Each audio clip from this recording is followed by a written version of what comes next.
This is the Maida Initiative, conversation without compromise. The social justice warrior religion is one side of it. So I'm curious how you think through, as sort of a secular Jew, how you think through religion's role in this conflict, kind of like you're escalating things, right? Because you've got some versions of Islam with like Hamas who don't want Israel there. You've got certain types of religious Zionism which may pour fuel on the fire, and then you have a lot of Christians in the US who are uncritically supportive of Israel without really knowing anything about it either because of Bible prophecy. How do you see all that? You said it, right? Yeah, I did. Yeah, you said it, and it's. I think it's pretty. It's. You said it pretty clear.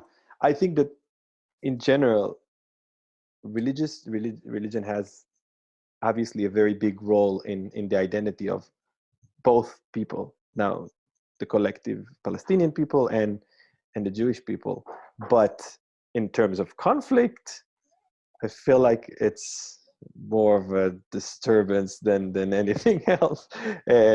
I don't. Yeah, I think that it makes the whole situation a lot harder, mostly because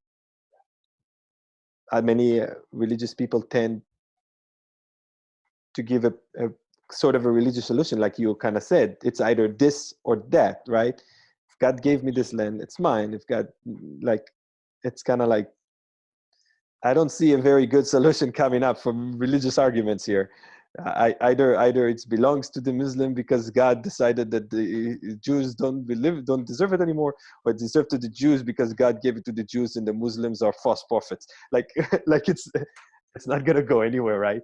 And if you go to a U.S. view, then first of all, there are a lot of churches here. Well, not a lot. I wouldn't say a lot. The minority of just here, they are very critical of Israel, but in a way that is like ridiculous, almost like you Jews killed Jesus, you know, which is also stupid.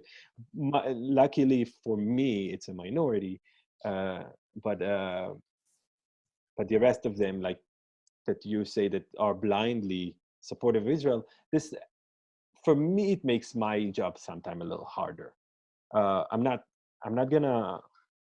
I'm thankful for support, right?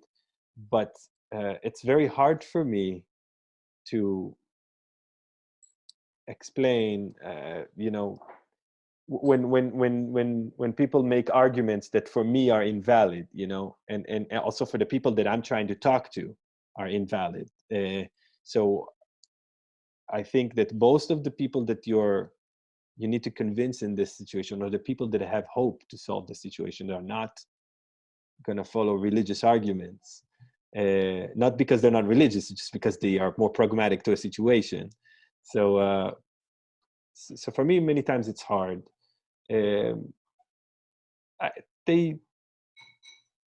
like most of the time when I talk to a let's say a evangelist Christian, most of the time I get only love and support. So I have no complaints about that, right? But to say that I think that they are necessarily know why to support the situation, I don't think so. So in my mind, a lot of modern evangelical support for Israel is like, it's like a middle school guy with a crush on a girl who he never talks to.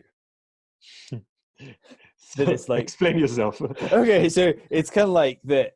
This kid is in class every day. There's a girl who sits 3 rows away from him, who he doesn't know a thing about, but is obsessed with because of the way she looks, and idealizes what he thinks she's like, and then is obsessed with her.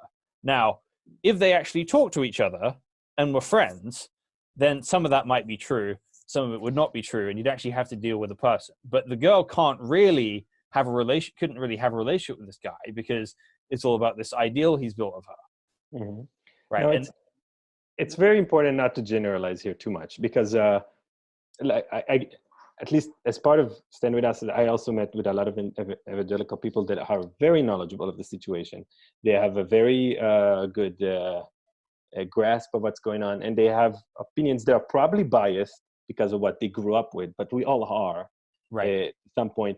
But their reasoning is perfectly sound of why they're supporting it. There are a lot of those people, and most of the time, those are the people that are also going to show up to events like that are talking about the conflict because they care to know more about the conflict and not only to pledge their support, right? But to tell you that there are not blind people that are just blindly doing it, just like the way you just described it, no, that definitely exists. That definitely exists. Probably weird for you as a Christian. I can say that it's weird for me. There's a lot of people that their support of Israel is very weird for me, that I don't understand, because I don't think that they really know anything about the situation. Yeah. Yeah. So for me, I think I came from a situation where I would have had a much more uncritical support for Israel.